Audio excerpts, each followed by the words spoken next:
Dylan Napier. I play drums for Caitlin Rose. We're with DRUMline at the pageant in St. Louis, Missouri. We're opening up for the old 97's tonight.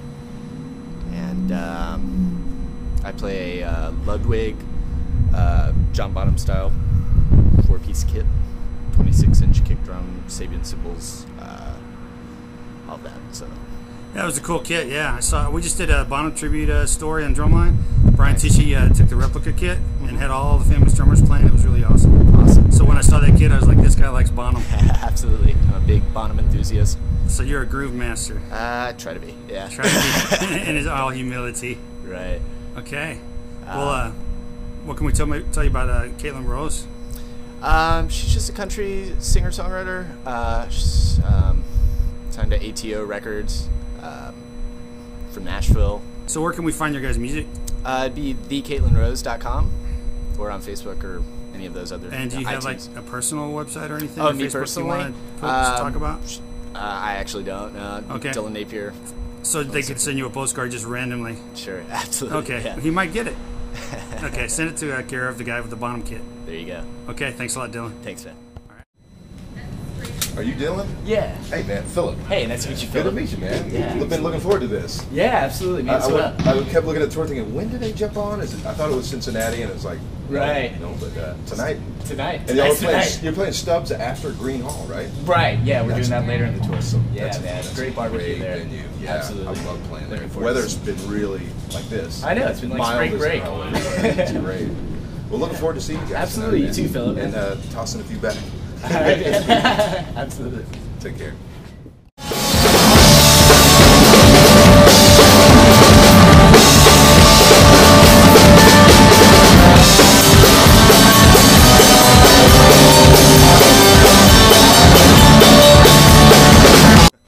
Hey, my name's Philip Peoples. I'm the drummer for the old 97's, and we're here in St. Louis at the beautiful, gigantic pageant.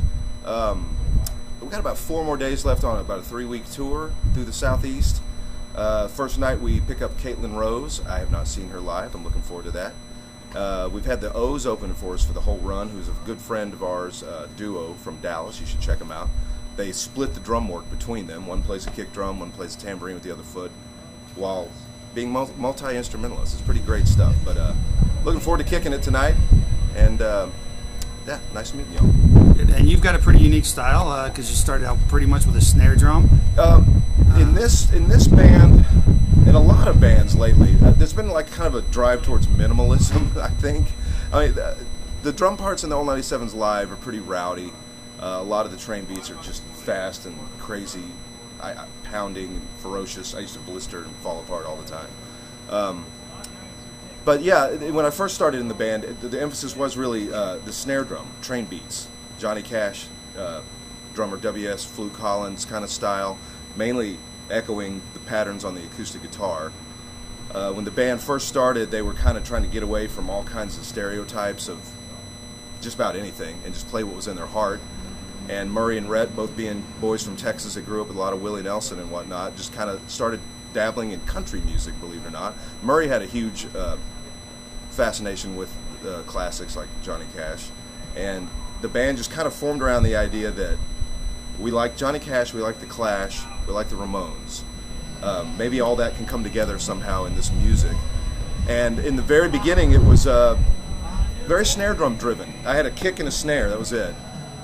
Slowly added some cymbals, and then in the studio I'd always throw in a tom or two just for the songs that really needed it. And you know, it wasn't maybe so much out of a style conscious effort as it was just it's easier to tour with less drums. I actually went from a 2-piece kit to a 3-piece kit, and finally added a rag tom. And just recently with that that DW I got, that's actually an 03.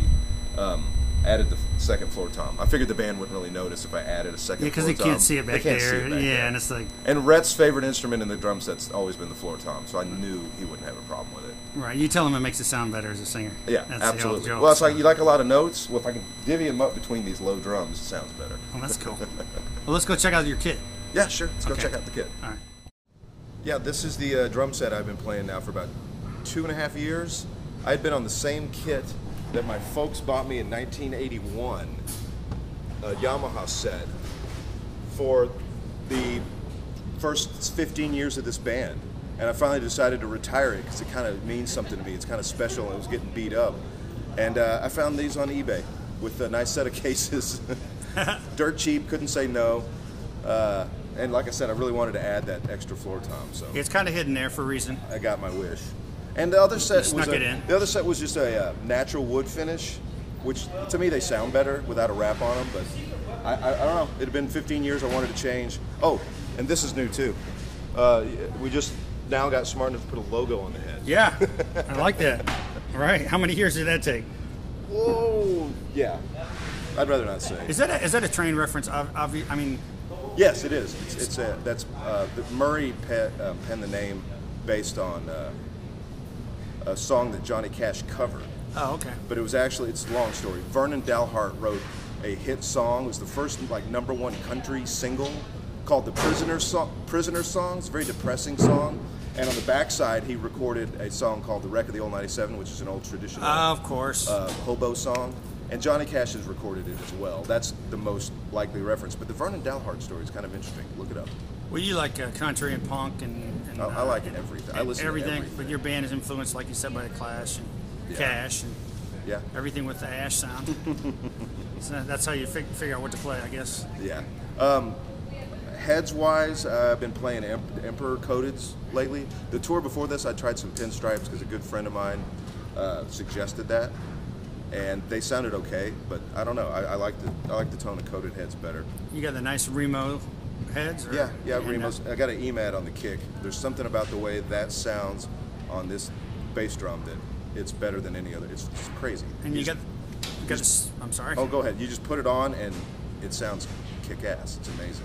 And you got a nice sparkly DW set. Yeah. I like a little DW sparkle. Little eBay action. Yeah. I had a friend that used to work at Zildjian, and I didn't have an endorsement deal per se, but he would send me like ones they couldn't sell that were visually not perfect, you know, ones that quality control had thrown to the side.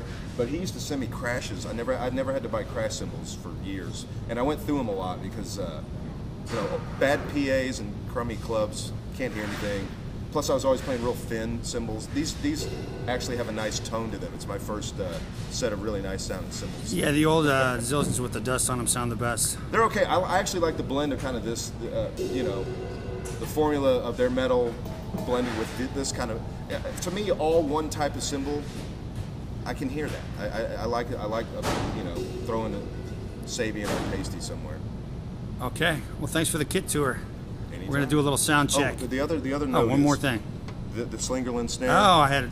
Yeah. Check out the Slingerland. I do have a matching one for the kit, but nice wood. Is that a wood maple? Yeah, it's just a maple with die-cast hoops. It's pretty. It sounds so good. I can't. That's your signature drum, I guess. That's. I found this, and was convinced to buy DW's where I bought this, autographed by Pat Foley, who used to run Slingerland before, I guess. Oh wow.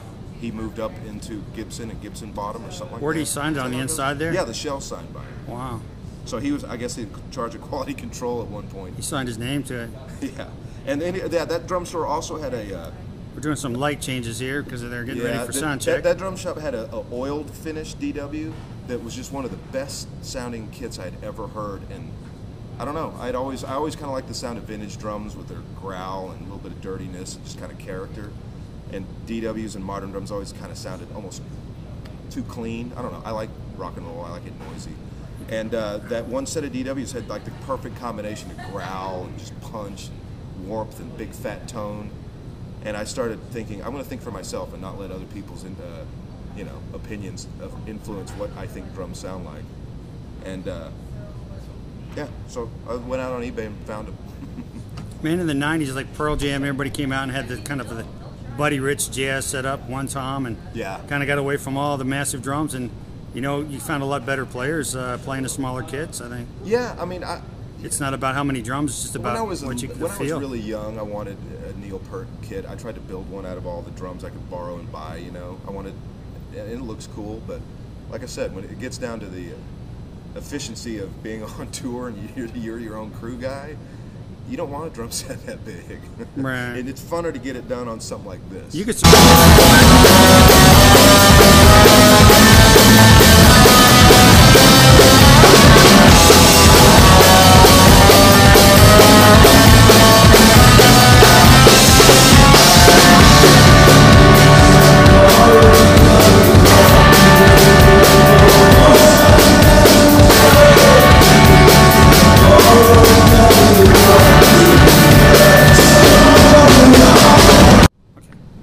Hey, this is Philip of the Old 97's and Drumline again, and I wanted to introduce you to a very special friend, Jason Garner, who's on tour with us as a tech, but that's just the dirty secret of his. The real truth is he's an amazing musician and an even more incredible drummer, and he's going to be busy when he gets home. He's got something to do. Why don't you tell those people what you're going to do when you get home? Well, currently we're going to get off this tour, and I play drums for a band called the Polyphonic Spree. Okay, I've heard of them. And yeah, we're home about 36 hours, and then we embark on a southern tour with about 14 dates coming up. So the Polyphonic Spree, there's like many phonics. Is that right? And you guys like the candy spree. Is that how you got the name? Yeah, it's definitely a wild assortment. 23-piece rock orchestra. Wow. So you guys are on a sugar high, and then pit percussion. You've got 23 harp people. Player, full strings, full choir, full horns. So you don't need roadies. No. Because there's 23. Just need about 3 or 4 vans to make 3 or 4 vans to make it. And we just totally washed out in the lights because we're getting ready for sound check. Yeah, it's getting there. LD's got to dial it in. So what we're going to do is we're going to let you guys go. Thank you very And much. we're going to shoot you a couple still photos, which I'm going to edit. Why am I saying that? That's stupid. We're going to let you guys go so you can get back to work. All right. Take care. All right. Thank you. Got a show tonight. Okay.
Hey, I'm Taylor from the O's. And I'm John from the O's.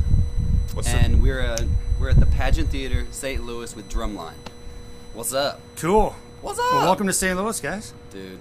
I feel welcomed. Who are you playing with tonight? Tonight we're with Old 97's. We have a few days left of this 3-week tour, this 3-week A jaunt. few days left. That's right. So how'd it go so far? Totally awesome. Awesome. You guys are a two-piece? Yes. That's You're right. the O's, so one of you is one of the O's, and the other would be the other O. They're all O's. That's true. That's true. Yeah, he picks a big old bass drum. And he kicks a tambourine. Yeah, So you play bass and tambourine and sing a cappella, or are you playing with guitars too? Yeah, I got a guitar and he's got a okay. banjo and a slide. Oh, you're kidding! Yeah. That's right. I gotta go. I can't shoot the whole show. I want to see that. But you'll give me some video, right, for the site? Without a doubt. Okay, Without a so we can doubt. check you guys out. Without a doubt. So where can people find you? WeAreTheOs.com Yeah, it's too easy. or Facebook.com. We are the O's. The O's, THEO''S. That's correct. .com. Follow us on Twits. WeAreTheOs.com. We are the O's. Yeah, WeAreTheOs.com. Sounds like we're. I don't know. Sounds a little bit like we're. Okay, I'm editing that out because whatever I was gonna say did not. It was an No, Oreo. you sounded like you knew exactly where you're going. I know. It was like Oreos. Oreos. I didn't want Yeah. people looking up Oreos. He wanted We to are sound the O's. confused. That was cool. That's I love Oreos. He loves I love Oreos.com. I love And these guys will Oreos. be doing the soundtrack. Yep. Yep. Okay. All right. Oh. And sound effects. Hey, what's up? Whoa, I didn't there. expect this. Kind of makes me want to run. But that's okay. Okay, thanks, guys. Hey, come back in the picture. We only had one O for a second. Now we have two. Okay. All right, that's it.